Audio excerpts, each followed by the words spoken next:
Buenas noches, para el presente maestro Jorge Arturo Montes Gutiérrez. Mi nombre es Cons Vázquez de Gustavo. Mi grupo está conformado por Luis Arturo Bueno Morales, Javier Iván Gurrola López, y vamos a hablarles y explicarles acerca de las aplicaciones que tiene la química analítica en la mineralogía. Bueno, primero pasamos al índice de mi capítulo, es el capítulo uno. Tenemos una introducción y conceptos generales, tenemos definición del mineral, nomenclatura mineral, clasificación del mineral, caracterización de las sustancias minerales, propiedades físicas de las sustancias minerales, propiedades químicas y composición. Bueno, tenemos una hora de introducción que es, exploraremos bastantes conceptos y definiciones acerca de la química analítica en la mineralogía.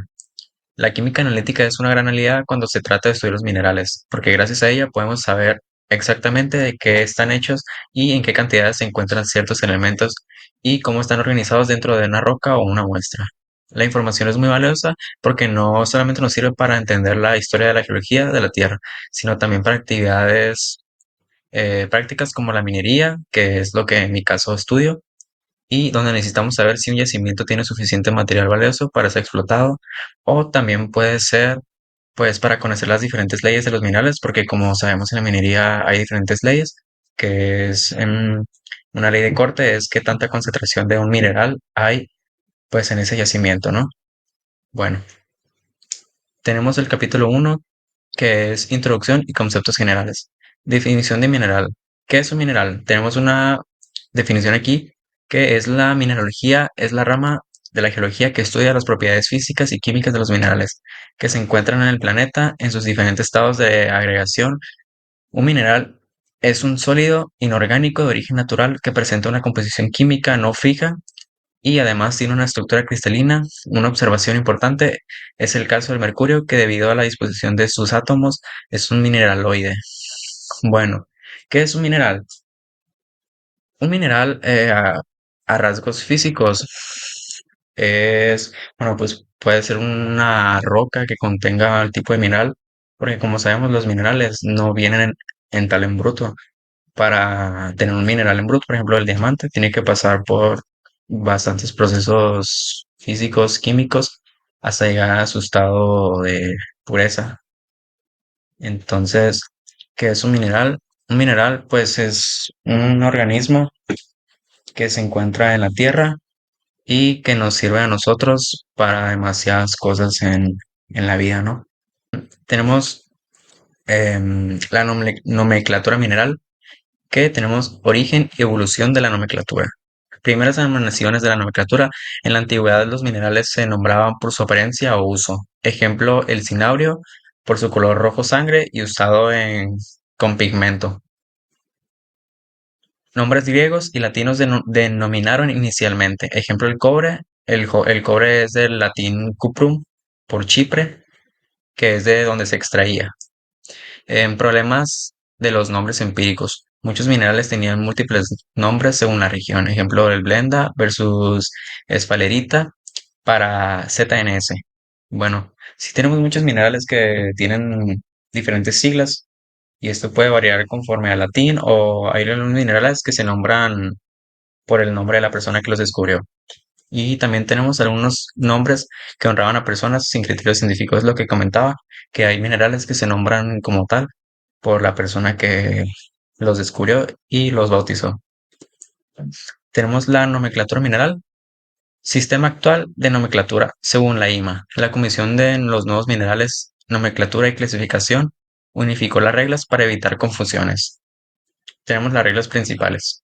Tenemos nomenclatura mineral, tenemos sistema actual de nomenclatura según la IMA y es la Comisión de Nuevos Minerales, Nomenclatura y Clasificación. Tenemos nomenclatura mineral, sistema actual de nomenclatura según la IMA, la Comisión de Nuevos Minerales, Nomenclatura y Clasificación CNMNC unificó las reglas para evitar confusiones. Tenemos las reglas principales, que son nombres basados en la composición química o estructura. Tenemos un ejemplo que es la rodocrosita, en sus siglas son MnCO3 por su color rosa, que es rodón, rosa en griego. El sufijo termina en ita y casi todos los minerales terminan en ita. Ejemplos, la calcita y la magnetita, en excepción de minerales históricos como el cuarzo o el feldespato. Series isomorfas, Si un mineral tiene composición variable, ejemplo, una solución sólida, se usa el nombre del extremo dominante más el elemento intercambiable. Un ejemplo es la plagioclasa, serie entre albita, que serían, su nomenclatura es NaAlSi 3O8, y anortita, que es CaAl2Si 2O8. Minerales como el mismo anión se agrupan de todos los sulfatos y terminan en ita. Tenemos en ejemplo la varita, la anglesita.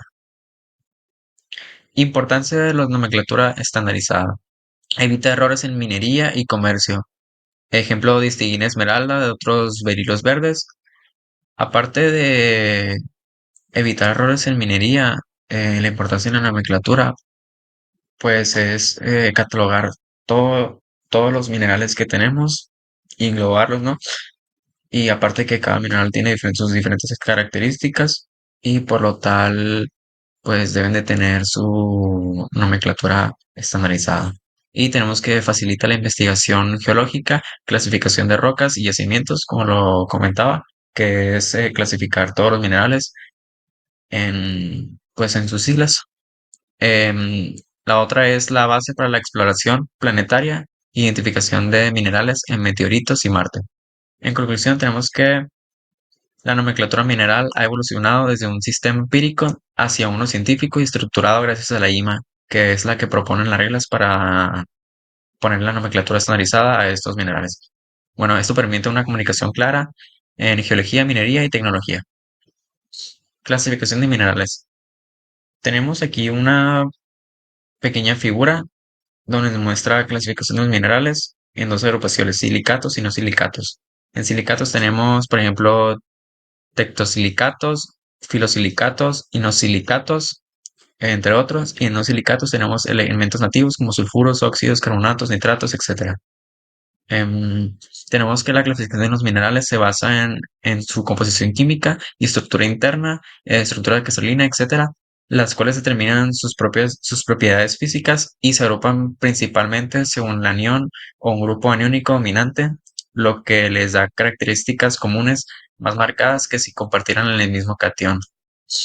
Tenemos minerales con el mismo anión que suelen encontrarse en ambientes geológicos similares, y las estructuras internas que se estudian mediante rayos X, y la clasificación también considerada por principios cristaloquímicos, como los usados por Bragg y Goldschmidt, especialmente los silicatos que se subdividen según la forma de los tetraedros. Tenemos la clasificación mineral otra vez, mineralogía química.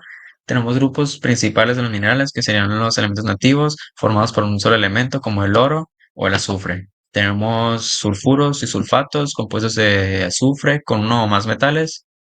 Tenemos óxidos y hidróxidos, que son minerales donde el oxígeno se combina con un metal.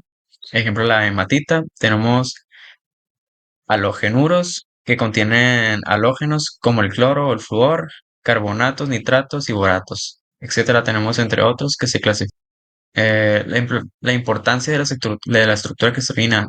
La estructura cristalina también es un criterio importante en la clasificación, ya que los minerales con una misma composición pueden tener estructuras distintas, polimorfismo. Y aplicación de minería y análisis químico. Esta clasificación es fundamental para identificar, procesar y beneficiar los minerales en la industria, en la minería y para los análisis químicos que permiten su caracterización. Caracterización de las sustancias minerales. La caracterización total de los minerales implica el conocimiento de la composición química, la investigación estructural y el estudio de sus propiedades, tanto físicas como químicas. Está claro que existen interconexiones entre estos aspectos. Tenemos el objetivo que es conocer composición química, estructural y propiedades físicas o químicas. Bueno, en las propiedades físicas tenemos lo que sería tanto el brillo como la raya, el color, luminiscencia, y entre las químicas pues puede variar la forma en la que están compuestos esos minerales, ya sea de un elemento o más. Tenemos varios ejemplos aquí que son relaciones clave como los minerales con plomo, que son de alta densidad, elementos de transición, colores característicos, estructuras laminar, exfoliación en una dirección. Tenemos estructura en cadena, exfoliación en dos direcciones, sulfuros, óxidos metálicos que tienen un brillo metálico o semimetálico o pues brillos que no son metálicos. Tenemos métodos de caracterización, que es examen organoléptico preliminar. Tenemos análisis químico, cualitativo y cuantitativo, estudio estructural, que es esencial para diferenciar minerales con composiciones similares, y la importancia que sería la experiencia ayuda, pero se requieren métodos científicos para una identificación precisa. Esto se refiere a que la química es muy importante en esto de los minerales y para conocerlos más allá de cómo los vemos nosotros.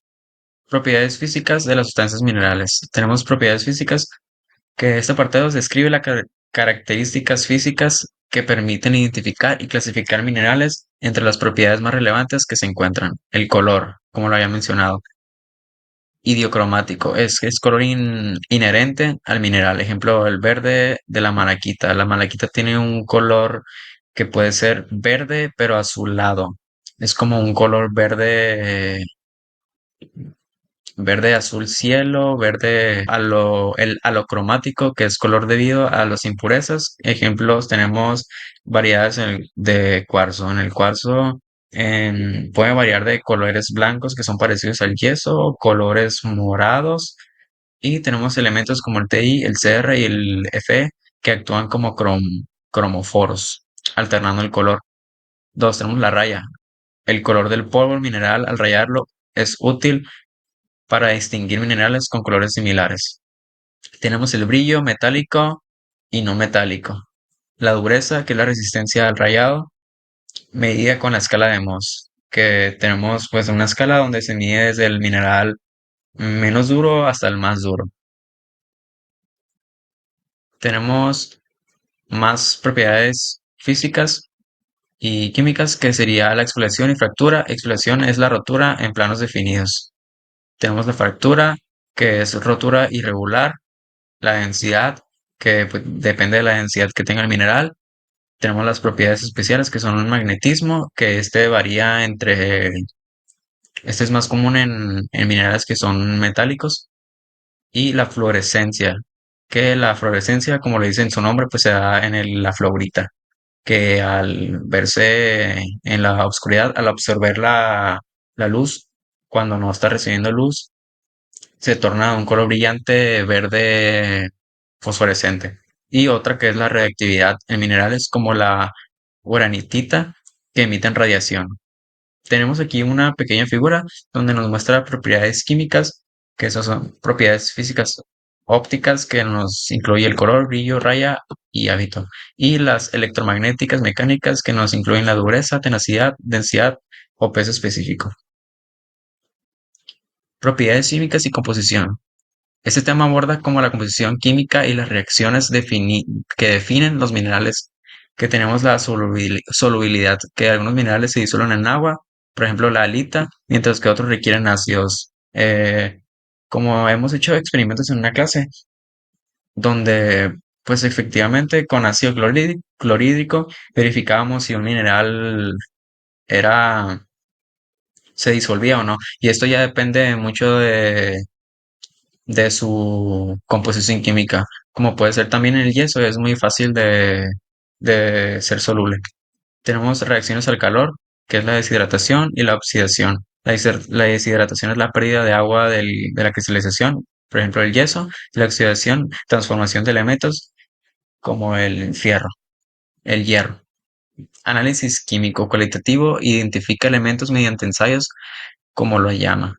Ejemplo, el sodio emite color amarillo. Cuantitativo, determina concentraciones con métodos gravimétricos o volumétricos. Ejemplo, la titulación con la ETA para calcio.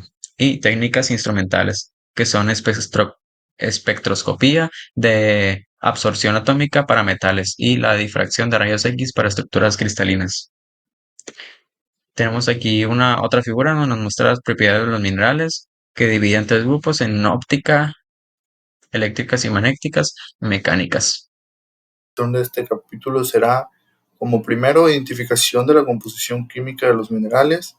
El segundo tema será tratamiento de la muestra. El tercero, ensayos preliminares Y el cuarto, análisis químico cuantitativo, la cual se va a dividir en 9 subtemas, que serían métodos gravimétricos, precipitaciones, electrodeposición, métodos de extracción, método de volatización, desprendimiento gaseoso y la obstrucción de métodos volumétricos, volumetrías de precipitación, volumetrías de información de complejos, métodos normativos cualitativos y cualitativos e instrumentales.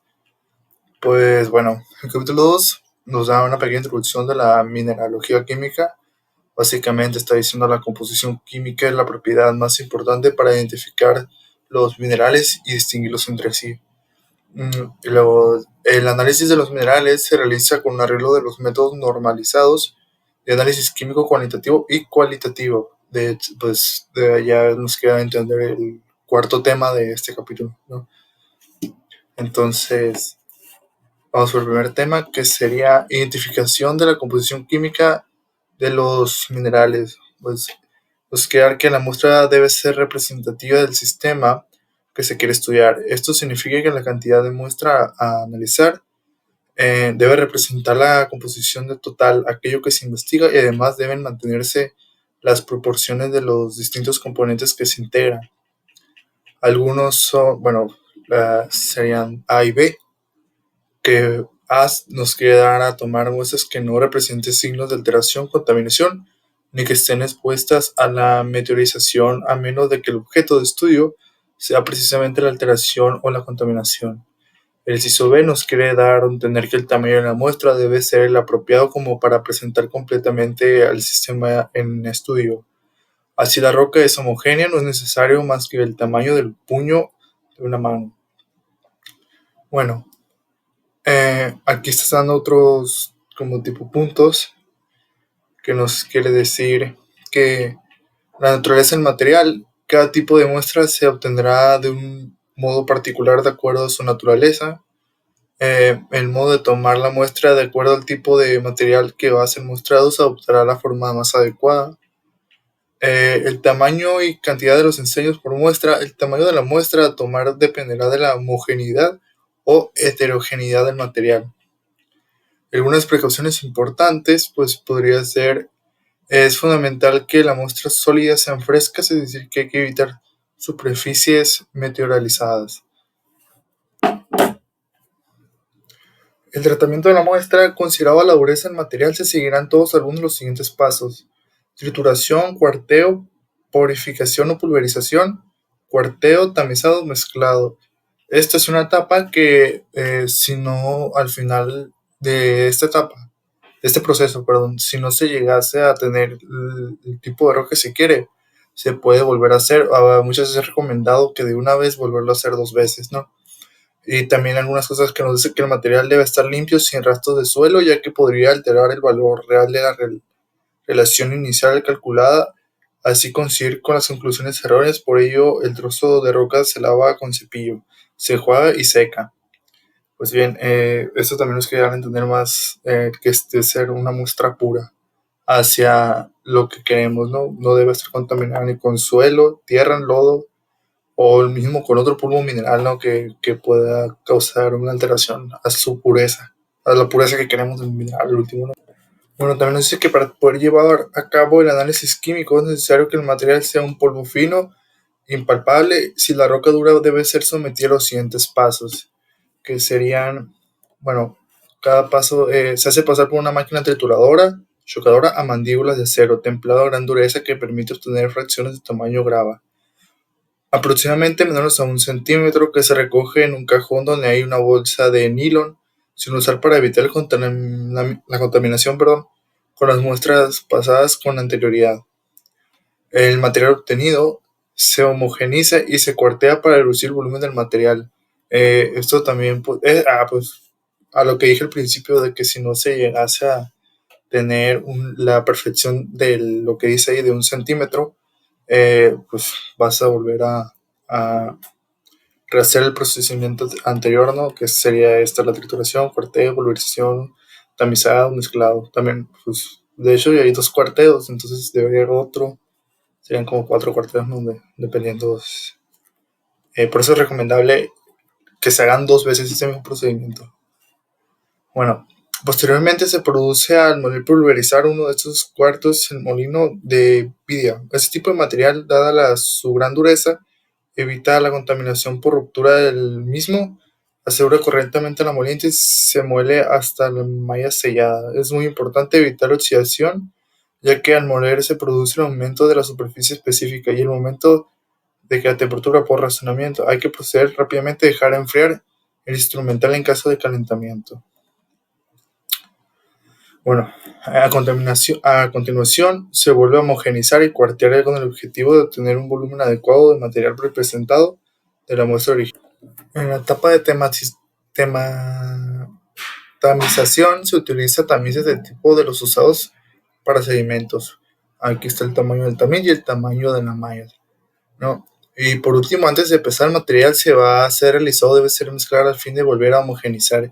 Así evitar que los materiales más densos se pudieran haberse depositado en el fondo del envase. Luego del tiempo guardado se descargan accidentalmente y la muestra deje de ser representativa del sistema. Pues esto es pues, más claro, ¿no? Nos quiere decir que el momento de, ya al último, cuando esté con su, dice, material ionizado, pues básicamente que con el momento de la muestra debe estar homogenizada, por así decirlo, revuelta, no debe estar, bueno, ahí dice que no debe estar hasta abajo, ¿no? Por su densidad, pero básicamente yo quiero dar a entender algo así como que esté, digamos, por ejemplo, digamos que hay un mineral en agua, entonces lo que tiene que hacer ahí es que no se puede distinguir el agua y el mineral al mismo tiempo, ¿no? O sea, que ambos estén en una total homogenización. Bueno, los ensayos preliminares nos están dando como 3 puntos, que nos quiere decir como muestras desconocidas. Si una muestra no se disuelve directamente, se realizan ensayos cualitativos para identificar su naturaleza y condiciones de solubilidad. Se persiste la insolubilidad, se emplean disgregantes alcalinos, que al difundir la muestra forman una perla soluble medio ácido. Pues otro punto, reactivos y solubilidad, pues algunos son, por ejemplo, el agua disuelve vaporitos, por ejemplo, el yeso, el ácido clorhídrico, la HCl, que diluye carbonatos, yeso, el HNO3 diluido, diluye sulfuros, excepto HGS y metales como Hg y Cu. La agua regia, HCl, HNO, que diluye metales nobles como Au y Pt. Los alcalis descomponen casiterita y celestina, diluyéndolos, ¿no? Y por último, métodos especiales, pues los silicatos se atacan con mezcla de HF-HClO4, a menudo con HNO3 para oxidar Fe al Fe al 2 a Fe al 3, ¿no? Los disgregantes alcalinos funden silicatos refractorios para facilitar su disolución y posterior en ácido. Este enfoque sistemático permite identificar y preparar muestras complejas para analizar cuantitativo y posterior. Pues bueno, el cuarto tema, análisis químico cuantitativo, dice que el conocimiento de la composición química cualitativa puede no ser suficiente para conocer el mineral y se debe profundizar más en el estudio. Para realizar análisis cuantitativo de sustancias minerales o inorgánicas en general, se deben tenerse en cuenta una serie de consideraciones. Es importante realizar una buena toma de muestra. Para realizar un análisis cualitativo, basta con tomar una porción del material a estudiar para detectar los elementos o entidades que tiene. Cuando se va a realizar un estudio cuantitativo, la muestra se ha de ser representativa y su composición debe ser muy próxima a cualquiera de las diversas procesiones que se podrán formar. pues ahí dice ahí que una muestra debe ser, eh, ¿cómo decirlo?, relevante a lo que queremos darnos.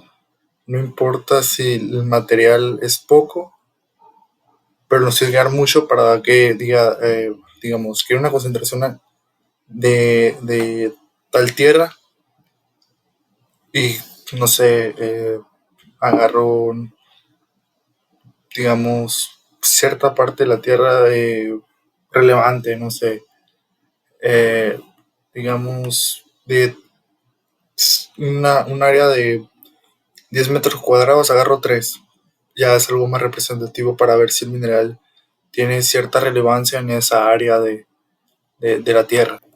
Otro punto nos dice que hay que fijar un nivel de detección o contenido mínimo que se quiere cuantificar, pues ello va a condicionar el método o los métodos a emplear. Si la diferencia de contenidos entre todos los métodos a terminar es muy grande, probablemente haya que ocurrir a más de un método a realizar varias presentaciones. Hay que tener en cuenta que los métodos clásicos suelen tener límites de detección más altos que los llamados instrumentales, pero en uso de estos últimos suele ser más caro y a veces innecesario. Por otro lado, no siempre se puede escoger el método a emplear, más bien será necesario ceñirse a los medios disponibles en cada momento.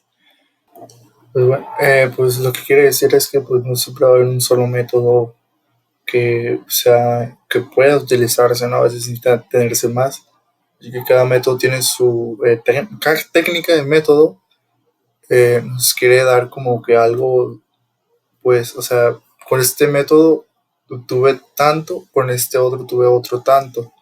Entonces, pues yo creo que eso nos quiere decir más, como que no hay nada claro, pues, o sea, este método me está diciendo que hay tanto porcentaje en tantos metros cuadrados y este me está diciendo que hay tanto en los mismos metros cuadrados. Entonces, pues tienes que hacer varias pruebas, ¿no? Como también dije anteriormente, de que se tiene que hacer una, dos, tres, varias veces para llegar a una conclusión, ¿no? Ya entraría ahí más que nada cierta estadística para esos métodos. Y también pues las técnicas, ¿no? Actualmente hay más equipo que solamente con disparar un rayo, bueno, no un rayo, sino como un láser, ahí ya te determina cierta porcentaje en una roja de mineral, ¿no? Y pues un método más viejo, por así decirlo, más clásico, pues ya podemos darle un poco más manual, ¿no? Entonces cuando ya se hace eso manual, pues aunque existe error humano, nos va a dar una diferencia a comparación del láser, que pues sí puede ser más preciso, ¿no? Pero nos da una garantía de que si se acerca o se aleja, ¿no? Ahí ya podemos que hay una equivocación o del propio ser humano o de la máquina o del aparato, ¿no? En el tercer punto, pues nos dice la preparación de la muestra para el análisis es una etapa decisiva para la obtención de un resultado adecuado. La pesada debe realizarse con sumo cuidado, o sea, pesarse la muestra, ¿no? Ya que es imprescindible para los cálculos posteriores al análisis. Si la muestra tuviera humedad, debe secarse antes de ser pesada. Hoy en día existe una gran cantidad de métodos analíticos para aplicar una gran cantidad de sustancias y combinaciones que se pueden encontrar y simplificar, que se exponen en la siguiente clasificación: métodos clásicos y métodos instrumentales físico-químicos. De los clásicos son métodos gravimétricos, métodos volumétricos. Pues esos clásicos son los manuales de los que, digamos, hacemos en laboratorio, ¿no? De los que siempre ponemos mano humana, ¿no? Ponemos, pues, de nuestra parte. Y métodos instrumentales físico-químicos, métodos ópticos, métodos eléctricos, métodos térmicos, métodos mecánicos y otros métodos. Pues aquí también, ¿no? Como dije anteriormente, estos métodos son lo que representa métodos eléctricos o nuevos métodos que se han estado haciendo, que no tienen tanta presencia humana, ¿no? Y esto, pues yo creo que estos métodos instrumentales nos dan un poco más de certeza, ¿no? Pero aún así no cabe la posibilidad de que se equivoquen en, en, en, en las muestras. Por eso son importantes ambos, ¿no? Porque estoy poniendo de métodos clásicos que de una manera puede que haya un error humano, pero simplemente con que se acerquen los métodos instrumentales o físicos, pues ya nos da una certeza porque nos estamos dando de dos maneras diferentes y si nos están dando el mismo resultado, pues la obviedad ya radica, ¿no? Y bueno, siguiendo con el análisis cuantitativo, también están los métodos gravimétricos. Se realiza la determinación hallando el peso de la sustancia que desea analizar, bien en estado puro o bien formando algún compuesto con determinadas características esquiométricas. Con una cierta estabilidad, las etapas a seguir en el análisis gravimétrico son pesar la muestra previa a la realización de una adecuada toma de muestra y secado si fuera necesario. Pues ahí, como dice anteriormente, ¿no? Tienes que asegurarte que la muestra esté eh, sumamente seca. Y pues otro punto, disolver y disgregar. No se deben emplear como disolventes o fundamentales sustancias que contengan elementos que se quieren determinar. Aquí pues impurezas. Provocar la información de una sustancia sólida poco soluble que contenga elemento a determinar. Aislar el sólido lavándole o secándole. Realizar la pesada. Realizar los cálculos del contenido de elementos suele dar en forma de óxidos. Otras precipitaciones. Son los métodos más importantes y los más clásicos de los métodos gravimétricos. Mediante una reacción química se forma la precipitación con una fórmula química definida, ya que sea por sí misma o mediante alguna transformación puede ser objeto de pesada. Como por ejemplo se puede mencionar la determinación de sulfatos como sales de bario, la determinación de calcio o oxalatos, etc. Otro, la electrodeposición, pues esta forma una parte sólida por la acción de la corriente eléctrica que provoca, mediante procesos de oxidación-reducción, la deposición de ciertas sales o metales en el ánodo o en el cátodo del sistema. De esa forma se extraen algunos metales, pero no se trata de un metal de aplicación general. Los métodos de extracción se usa un disolvente de forma selectiva, ataca todos los componentes de la muestra a excepción de aquel que se desea pesar. Se emplea para el análisis de aleaciones que contiene oro u otros metales nobles. Pues ahí básicamente pues nos da como que eh, ciertas sustancias, digamos, pues básicamente repele otros minerales o otros sus cosas que queremos, pues no nos interesan, ¿no? Y nomás se enfoca en no atacar en el metal que es deseado. Una cosa algo así hemos hecho, creo, si me equivoco, si no fue con la plata, que, que básicamente nos daba como que eh, centralizaba un cierto color, pero no eliminaba, sino que resaltaba el mineral, ¿no? El cierto color y luego lo resaltaba. Yo creo que sería algo parecido. Métodos de volatización, desprendimiento gaseoso y de absorción. Perdón. Se usan para determinar un componente capaz de formar una sustancia volátil en una determinada reacción. La sustancia volátil puede quedar retenida en un absorbente y quedar determinada por pesada. Por ejemplo, se determinan carbonatos mediante un ataque con ácidos y absorbiendo el anhidro carbónico previa eliminación de la humedad de un desecante. Pues básicamente es lo mismo que nos quiere decir, ¿no? O sea, se centra en la eliminación de otras impurezas, vamos a llamarle, y nomás quiere que resalte el puro mineral o material que queremos obtener.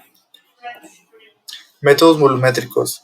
Estas técnicas se basan en la medida del volumen de un activo empleado para llevar a cabo una reacción. Esta operación se denomina variación o titulación. Las etapas a seguir en un análisis volumétrico son pesada de la muestra, disolución o disgregación de la muestra, enrasar a volumen conocido, valoración mediante la reacción adecuada y determinación del punto final, y realización de los cálculos. Volumetrías de la precipitación.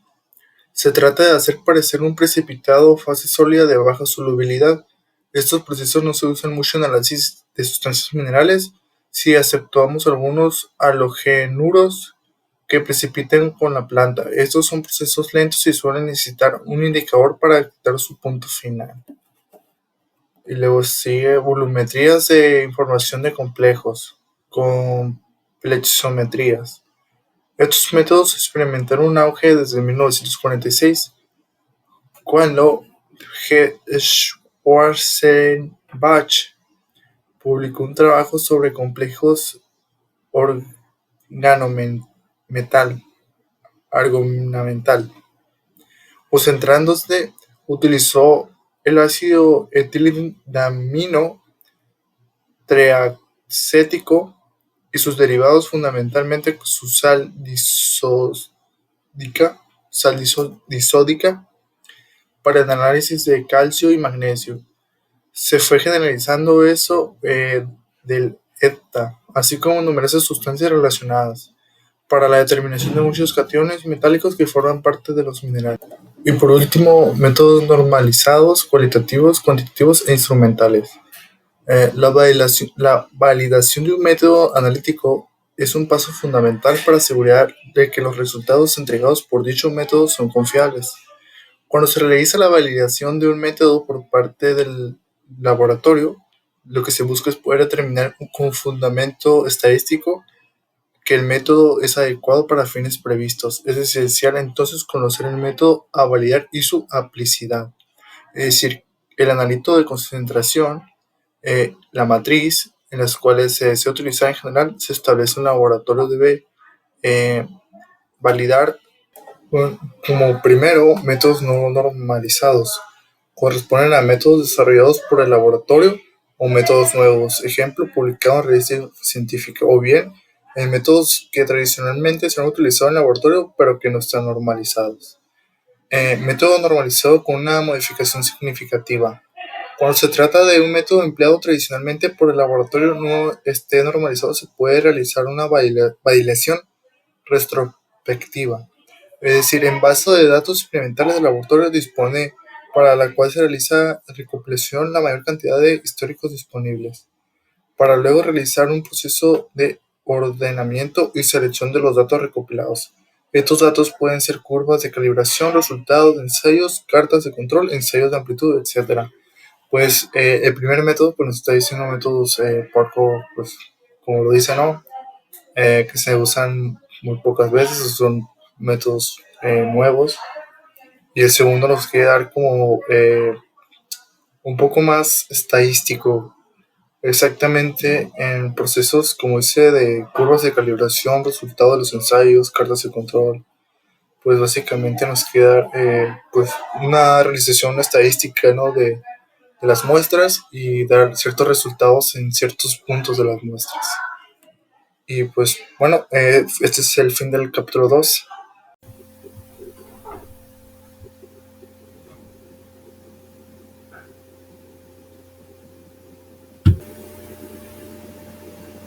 Continuaremos con el capítulo número 3 llamado Enlaces de los cristales. La estructura interna de la materia se encuentra muy relacionada con el tipo de átomos que la constituyen, con las interacciones o enlaces existentes entre ellos. Estas interacciones estabilizan el cristal y la hay de varios tipos. Las distribuciones periódicas que forman los cristales pueden estar constituidas por átomos o iones o por moléculas. En cada caso el tratamiento será distinto. Enlaces iónicos. Son un tipo de enlace llamado heteropolar en donde los átomos se quedan unidos porque están ionizados, donde los átomos pierden o ganan electrones, llamados catión y anión. Las fuerzas de ligamiento entre los iones son las electrostáticas. Por ejemplo, el cloruro de sodio, mediante la transferencia de un electrón de la capa 1 externa de un átomo de sodio, este se convierte en un ion positivo, o sea en catión, y el cloro en un ion negativo, o sea anión, y debido a esto toda estructura resulta eléctricamente neutra. Aquí podemos observar algunas características de las sustancias con enlaces iónicos. Tienen altos puntos de función relacionados a las cargas de iones, alta solubilidad en líquidos con elevada constante dialéctica como el agua. Suelen ser diamagnéticos, aunque hay excepciones si contienen metales de transición. Son aislantes eléctricos en fase sólida y conductores si están fundidos. Las propiedades ópticas del cristal pueden deducirse de la suma de cada uno de los iones que lo forman. Presentan baja conductividad calorífica y también baja expansión y comprensibilidad térmica. Son duros, frágiles y con buena fluoración y pueden dar lugar a soluciones sólidas. Continuaremos con los enlaces covalentes. Se establecen entre átomos que comparten una porción de su densidad electrónica, la cual mantiene unidos a los núcleos. Cuando los electrones son compartidos por dos núcleos, es un enlace covalente. Las sustancias como el hidrógeno, el cloruro de hidrógeno y el dióxido de carbono, el azúcar o el agua, esas sustancias solo tienen enlaces covalentes. Se desprende energía cuando se forma un enlace entre dos átomos. Es consecuencia, la misma cantidad de energía es la que se necesita para romper ese enlace. Características de los enlaces covalentes. Las densidades pueden ser bajas. Son aislantes o semiconductores en fase sólida y en fase fundida. Las propiedades ópticas están condicionadas por la existencia de electrones deslocalizados. Generalmente son diamagnéticos. Son insolubles en líquidos polares. Raramente forman soluciones sólidas. Enlaces metálicos. Se establecen entre átomos con un elevado carácter electropositivo que comparten una porción de su densidad electrónica, encontrándose esta deslocalizada en la estructura. Ello hace que las sustancias metálicas posean una serie de propiedades muy características.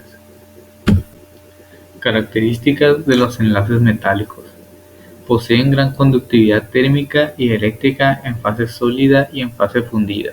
Son dúctiles, maleables y a veces son elásticos. Poseen un brillo metálico más o menos intenso que puede ser atenuado en la superficie por alteraciones. Poseen una densidad elevada. Suelen ser ferromagnéticos o antiferromagnéticos. Son opacos y poseen gran posibilidad en cuanto a soluciones sólidas, aleaciones como el oro, plata, hierro y níquel. Características de los enlaces. La existencia de enlaces iónicos, covalentes o metálicos puros es casi ficticia, ya que siempre hay un cierto carácter jónico en un enlace covalente y viceversa. En principio puede decirse que a mayor diferencia de electronegatividad, mayor carácter iónico. En muchas sustancias puede encontrarse varios tipos de enlaces. Por ejemplo, en los sulfatos de la unión 5,0 es fundamentalmente covalente, mientras que los cationes se unen al anión mediante interacciones esencialmente iónicas. Continuaremos con los sólidos cristalinos. Las distribuciones atómicas y moleculares constituyen las redes cristalinas que, al ser periódicas en las tres dimensiones del espacio, confieren a la materia el carácter cristalino. Cuando las distribuciones atómicas o moleculares no son periódicas o lo son en cierto alcance, se dice que no están cristalizadas o que son amorfas. Cuando una sustancia puede pertenecer a más de una forma cristalina, se dice que es polimorfa, y cada una de las polimorfias constituye una especie mineral diferente. Las sustancias que cristalizan en la misma forma cristalina se dice que son isomorfas.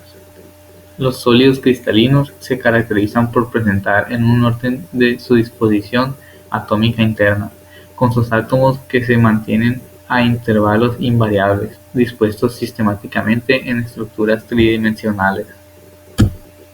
Caracterización estructural de la materia mineral. Las técnicas de elucidación estructural de los minerales se basan en estudiar el comportamiento de una radiación cuando interacciona con la materia. Como consecuencia de tal interacción, las radiaciones son modificadas en base a fenómenos diversos, ya sea la difracción, absorción, dispersión, etc. De la interpretación de dicha modificación se puede deducir la distribución de los átomos y de las moléculas en cierto espacio. Difracción de rayos X. Como podemos observar, aquí tenemos a los 4 científicos que llevaron a cabo este método, Max von Laue, Arnold Sommerfeld, Walter Friedrich y Knipping. Lo que ellos hicieron para el estudio de ciertas sustancias cristalinas fue que hicieron incidir un haz de rayos X sobre varias sustancias cristalinas, como la calcantita, esfalerita y demás, y registraron la radiación resultante en una placa fotográfica, lo que les permitió saber la estructura cristalina de las sustancias a estudiar. Y aquí tenemos algunas características sobre los rayos X. Los rayos X se propagan en línea recta, no se desvían ante campos eléctricos ni ante campos magnéticos, atraviesan sustancias opacas. Los rayos X ionizan gases, provocan fluorescencia en determinadas sustancias y ennegrecen las placas fotográficas. En el último punto se refiere al método que ellos utilizaron para darse cuenta que con el haz de luz de rayos X se podía ver la estructura de las sustancias cristalinas que analizaron. Espectro continuo. Debido a la pérdida de energía de los electrones cuando chocan entre ellos y contra el metal del ánodo, este espectro, llamado también radiación blanca, contiene un amplio rango de longitudes de onda y aumenta en amplitud y en intensidad cuando se eleva la diferencia de potencial, o sea, el voltaje, entre el cátodo y el ánodo. Espectro característico.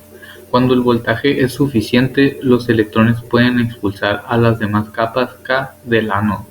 Esto provoca que electrones de capas externas, como la M y la L, ocupen esos lugares, emitiendo rayos X característicos K para L-K, KB para MK. La radiación KB puede filtrarse y la K incluye dos picos, K1 y K2, que suelen promediarse. La longitud de onda depende del metal del ánodo. Cuando los rayos X interactúan con átomos, hacen vibrar sus electrones, generando interferencias. Solo en ciertas direcciones ocurren interferencias destructivas con ondas en fase. Ahora comenzaremos con los métodos de difracción. El número 1 sería el método de Laue, en el cual se utiliza un monocristal fijo sobre el cual se hace incidir un haz de rayos X blancos en dirección perpendicular a la placa fotográfica, donde se marcará la estructura en este caso, del cristal. El haz directo forma una mancha negra sobre la placa fotográfica. El segundo método sería el método del cristal móvil. Para que este método funcione, deberemos usar radiación monocromática, y el método será variar el ángulo del cristal. Esto se consigue colocando el cristal en un sistema que gire de tal manera que para que cada valor se cumpla la condición de difracción se produzca un punto en la película. Así cada punto será cada valor girando el cristal móvil.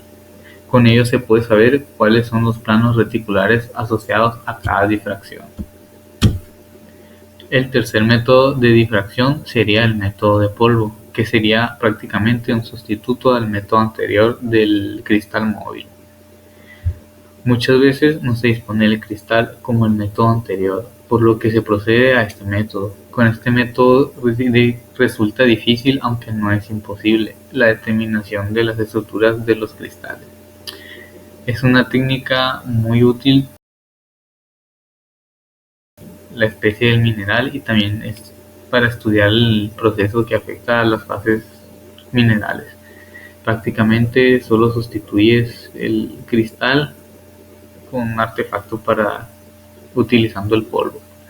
Prácticamente es un sustituto del método anterior. Ahora les hablaré sobre la espectroscopía infrarroja. Esta técnica de espectroscopía se basa en la absorción de energía que experimenta una sustancia cuando se le hace incidir una radiación, en este caso infrarroja.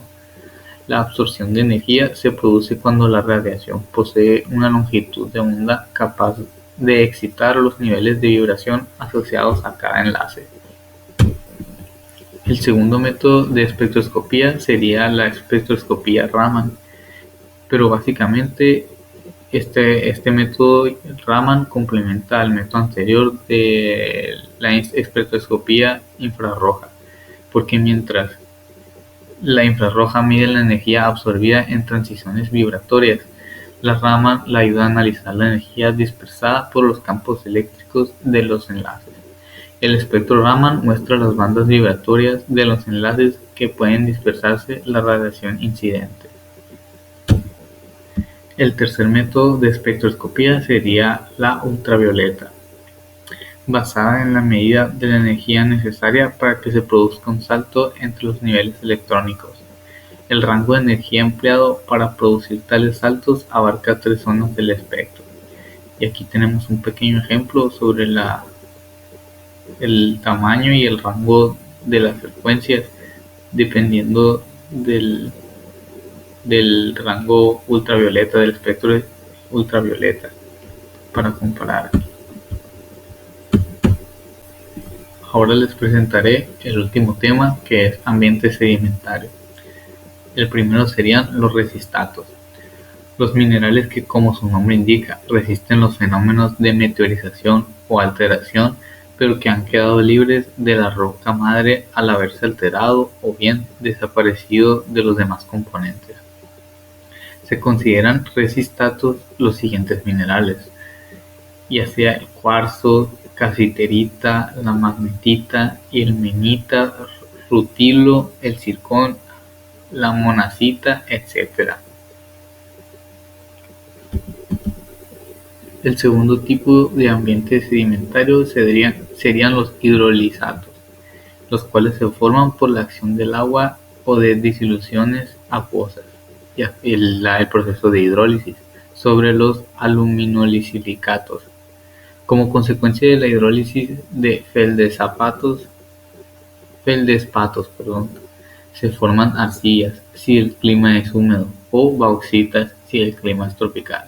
La hidrólisis de piroxenos, aljades o micas da lugar a la creación de cloritas. Aquí tenemos algunos ejemplos como el calcio, el magnesio, el estroncio, el bario, el plomo, el cobre y el estaño. El tercer tipo de ambiente sedimentario son los carbonatos. Cuando determinados cationes, como el calcio, magnesio, estroncio, bario, plomo, cobre y estaño, se encuentran en disoluciones acuosas y la concentración de iones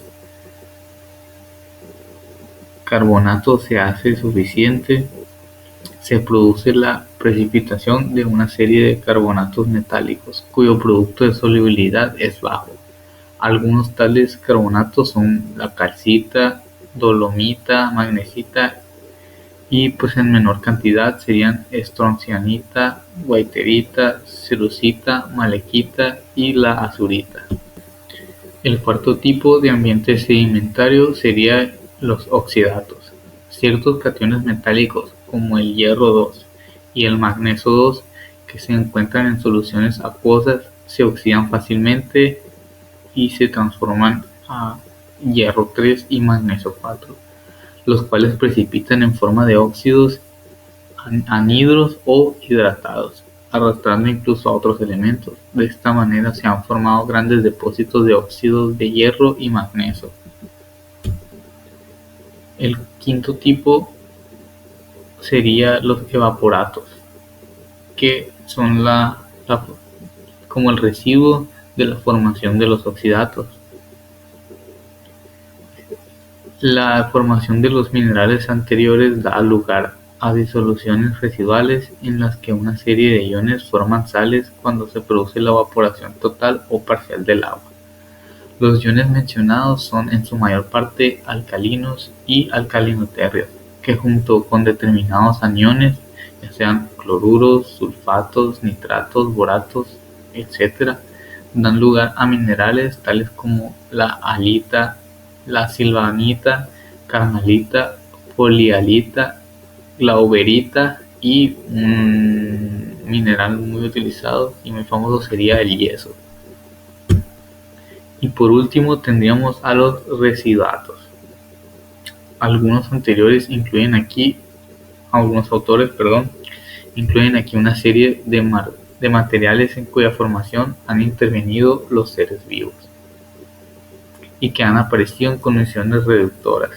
Los más importantes que se han agregado a los redusatos son los carbones y uno de los minerales, si se podría decir así, más importantes para la humanidad serían el petróleo.